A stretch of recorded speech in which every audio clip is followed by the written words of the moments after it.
Өнөөдөр эрүүл нойр ба ядралтын менежмент сэдвээр уг хичээлийг та бүхэндээ танилцуулах гэж байна. За, нойр ба эрүүл мэнд. За, нойр гэж чухам юу юм бэ?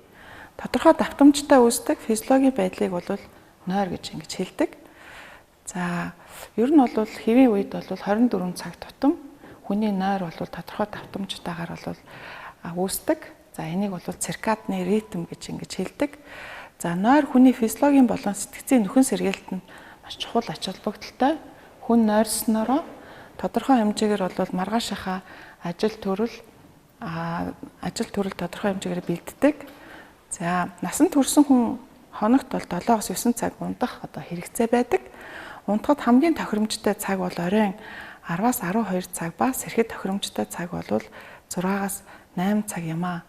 Ерөнхийдөө бол дэлхийн хүн амын 3/1 тодорхой хэмжээгээр нойрны хямралтай байдаг гэж үздэг. 2013 онд хийгдсэн манай Монголд хийгдсэн судалгаагаар манай Монголын хүн амын 5/1 нь бол нойрны тулгымцсан асуудалтай байна гэсэн юм судалгаа байдаг. За, нойргуудад төрөгдөг ямар шалтгаанууд байна вэ? За, үүнд бол сэтгэл зүйн, сэтгцийн эмгэгүүд, бие махбодын өвчин эмгэгүүд, нойрны эмгэгүүд, арх болон сэтгэл сэтгэвт байдлын хамаарал, дэлгэцийн донтолд уцаар их ярих. Энэ бүгд бол нойргуудад хүргэдэг шалтгаануудын тоонд бол ордог байна. За, сэтгэл зүйн ямар шалтгаан байна, тийм ээ? За, энэ хурдтай хөгжиж байгаа нийгмийн хөгжлийн үед бол хүн амын дунд сэтгэл түгшилт, сэтгэл готрол бол нэлээ их гарах болсон. За, үүнтэй зэрэгцээд бол юм санаа зовсон үед бол сэтгэл зүйн гаралтай нойргууд л үүсдэг байна. За, сэтгцийн эмгэгүүд. За, энэ дотор бол сэтгцийн шалтгаанд эмгэгүүд бол орж байгаа. За, бие махбодын өвчин эмгэгүүд. За, энэ дээр бол ходоодны сөөргөө, астма өвчин, унал таталтай өвчнүүдийн үед бол тодорхой хэмжээгээр бол нойргуудад хүргэдэг байна. Мөн нойрны эмгэгүүд. За, энэ дээр бол нойрон дундаа явах, зүүдэн дундаа явах, нойронд хөдлөх эмгэг, эсвэл нарколепси буюу гэнэт нойрны дайралтанд өртдөх ийм эмгэгүүд байдаг. Мөн арх согтууруулах сэтгэл сэтгэх бодис хэрэгэлсэн тохиолдолд бас нойргуудад хүргэдэг. За, удаан хугацаагаар бол дэлгэцийн хамааралд орсон тохиолдолд жишээлбэл өдөрт 2 цагаас дээш хугацаагаар дэлгэц тасралтгүй ширтсэн тохиолдолд бол тархинд үүсдэг мелатонины хэмжээ бол багасдаг. За, уцаар их ярих. За, энэ бүгд бол нойргуудад хүргэдэг шалтгаануудын тоонд ордог байна. За, удаан хугацаагаар нойргуудсан үед бол ямар шинж тэмдгүүд гарах вэ? Ямар бие махбодод болон мэдрэл сэтгхүүд ямар өөрчлөлтүүд гарах вэ гэж, тийм ээ?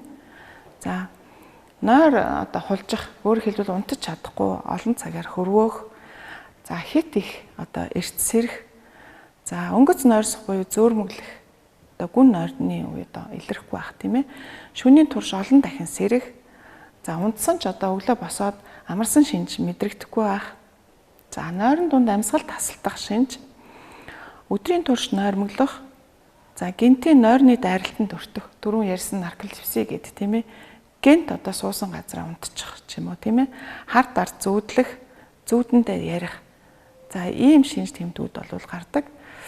За, эрдэмтдийн хийсэн судалгаа байдаг. Удаан хугацаагаар нойргуудсан үед бол ажлын бүтээмж бол 14%.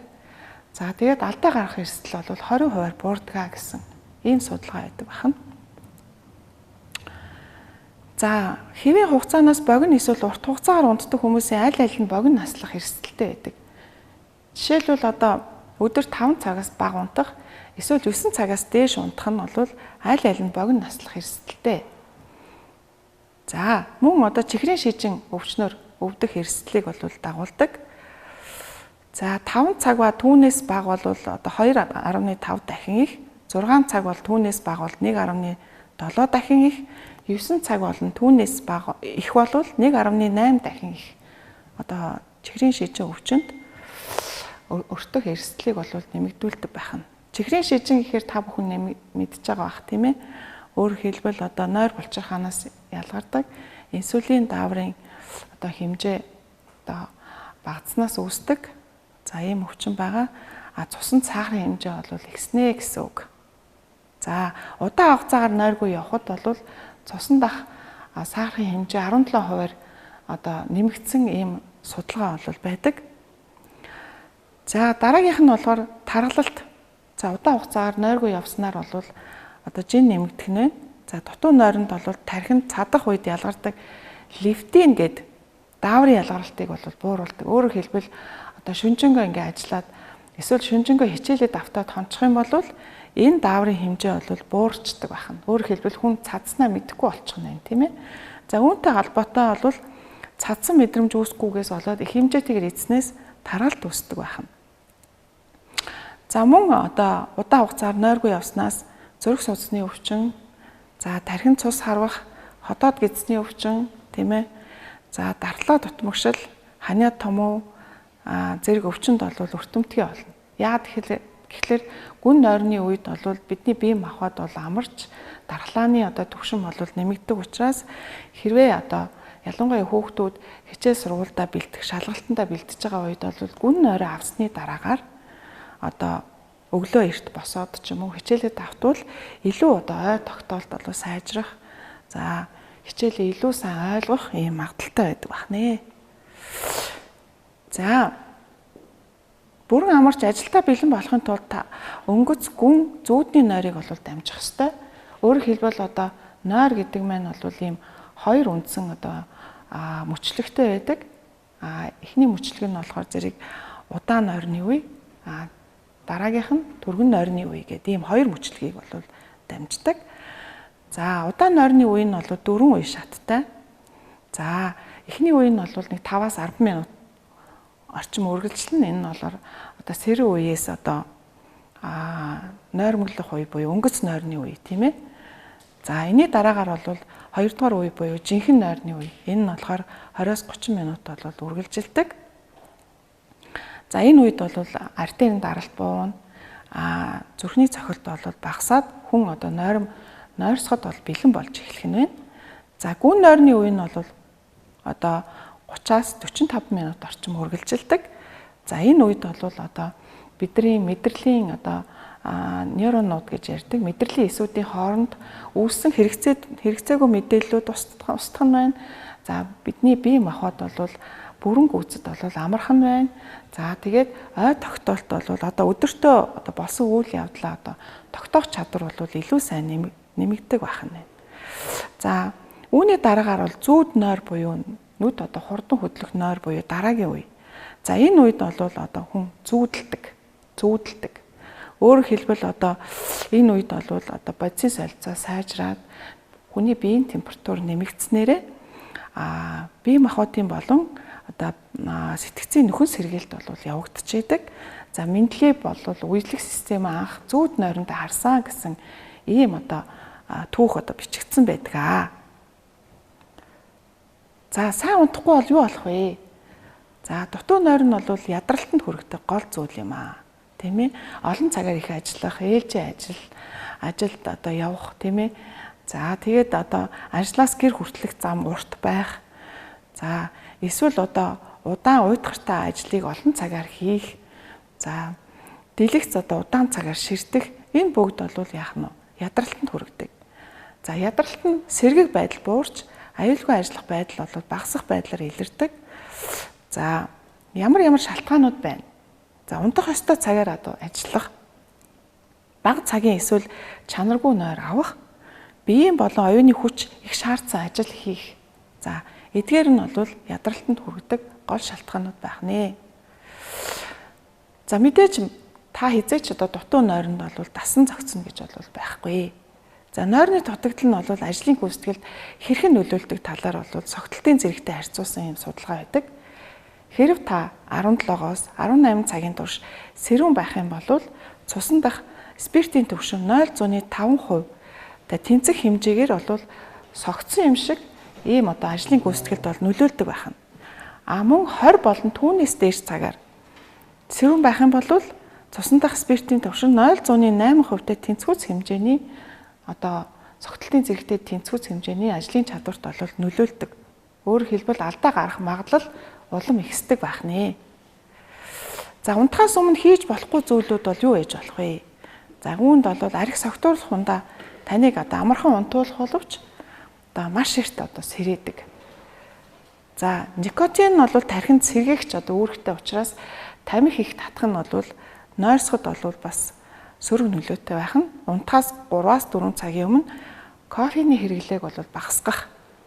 За кофе нь бол тархийг сэргээдэг ба шээсгөх үйлдэлтэй учраас унтахад бол сөрөг нөлөөтэй байх нь утсаар их ярих, зурагт үзэх, хүч шаардсан дасгал хөдөлгөөн хийх, тийм ээ. Эдгээр зүйл нь нойрыг бүрмөсөн сэрээдэг байх нэ. За унтахаас өмнө хийж болохгүй зүйл. За өдөр одоо удаан хугацаагаар унтах нь бол шөнийн нойрыг бол богиносгодог. За манайхан дуг хийн гэж ярьдаг тийм үү. За нойр багтаа хонсон болвол за өдөр дуг хийх нь бол нэлээд одоо тархинд амралт өгдөг, ач холбогдолтой боловч шөнийн нойрыг хизээч орлохгүй гэдгийг ойлгох хэрэгтэй. За хэрвээ өдөр үнэхээр амархыг хүсэх юм бол 13-аас 15 цагийн хооронд 25 минутаас ихгүй хугацаагаар бол унтах хэрэгтэй байдаг. За хэдийгээр нойрны эм амархан унтуулдаг боловч гүн нойр зүүд нойронд нөлөөлдөг. Мөн одоо нойрны эм нь бол одоо удаан хугацаагаар хэрэглэхэд дасал шунал үүсгэдэг учраас за нойрны эмийг заавал эмчийн заавраар хэрэглэх шаардлагатай. За ор бол зөвхөн амархад зориулагдсан зүйл гэдгийг ойлгох хэрэгтэй. Өөрөөр хэлбэл санаа зовоосон зүйлүүдээ орлуугаа авч орохгүй байх. За хэрвээ орондоо ороод 30 минутын турш унтаж чадахгүй байх юм бол босоод одоо юу гэдгийг тарг уудаг ч юм уу, агаар салхинд гардаг ч юм уу, хөлөө бүлээ усанд дүрдэг ч юм уу, нойр хүргэх одоо үйлдэл бол хийх хэрэгтэй. За хэрхэн сайн унтах вэ?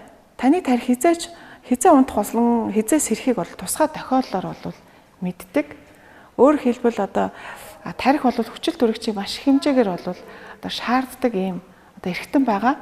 За тийм учраас бол одоо тарих бол аденозин гэдэг бодисыг бол өдрийн турш их хэмжээгээр хоримтлуулад орой хоримтлагдсан аденозины хэмжээ өндөр түвшинд хүрэх үед бол одоо тарих бол нойрмоглож эхэлдэг.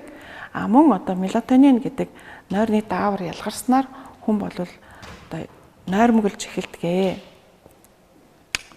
За сайн унтахад тустай 10 зөвлөмж байна. За орой бүр орондоо бол аль болохоор одоо 7-оос 8 цаг болж игэл 9 цагийг өнгөрүүлэх.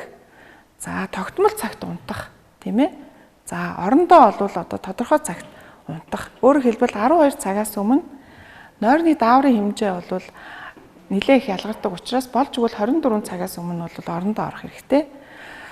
За 24 цагаас өмнөх одоо 1 цагийн нойр 24 цагаас хойших 2 цагийн нойртой тэнцэх хэмжээний чанартай нойр байдаг учраас аль болохоор одоо орой одоо шөнийн 12 цагаас өмнө бол унтах юм хэрэгтэй байдаг. За орондоо орохоос өмнө бол аль болохоор бол тайвшрах. За унтахаас одоо 4-5 цагийн өмнө бол хоол идсэн байх. Хэмжээтэй хоол нь бол бас тодорхой хэмжээгээр нойрсоход саад болдог. За унтах үед одоо хийдэг тогтмол зүйлтэй болох. За унтахаас өмнө 30 минутын өмнө бүлээн баан юм уу эсвэл шүршүүрт орох. За унтахын өмнө бол арх, кофеин, нойрны тамхи хэрэглэхээс зайлсхийх. Унтлахын өрөөг бол харанхуй, сэрүүн, чимээгүй аль болохоор байлгах. За мэдээж унтлахын өрөөний температур бол нэг 23-аас 24 градус байвал тохиромжтой. За унтаж чадахгүй байвал хэвтэлгүй шууд босоод одоо нойр хүргэх. За тайвшруулах ийм одоо зүйлсийг бол хийх хэрэгтэй байдаг. За та бүхэнд анхаарал тавьсанд баярлалаа.